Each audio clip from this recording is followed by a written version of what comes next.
নমস্কার, আমি জ্যোতিষ শ্রী গণাদি।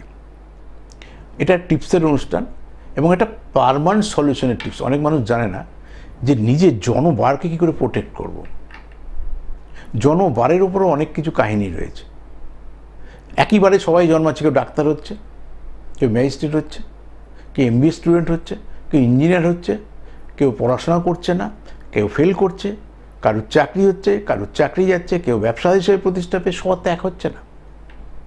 তাহলে আমি যেখানেই থাকি আমার জন্মবার ফিক্স, আমার জন্মবারটাকে প্রোটেক্ট করা। ধরে নিই আপনার জন্মবার শুক্রবার, বা 7 দিনের বাইরে তো আপনার জন্ম হবে না, কিন্তু আপনার শুক্রবার জন্ম কিনা আমি জানি না, কিন্তু আপনি জানেন। তাহলে আপনি পার্মানেন্ট কী করবেন?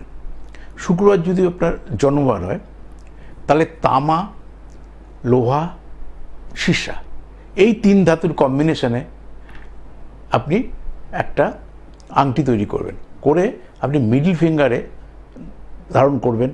শনিবার দিন নিজের নাম গোত্র বলে শোধন করে পড়বেন মন্দির থেকে, মিডল ফিঙ্গারে। মা বোনেরা হলে বাঁ হাতের মধ্যমায়, মিডল ফিঙ্গার মানে মধ্যমায়, এটা আপনি পড়ুন। সেদিন কিন্তু নিরামিষ খাবেন, মানে প্রত্যেক শনিবার নিরামিষ খান না, যেদিন আপনি ধারণটা করছেন সেদিন আপনি নিরামিষ খাবেন, এটা নিয়ে ভুল নয়।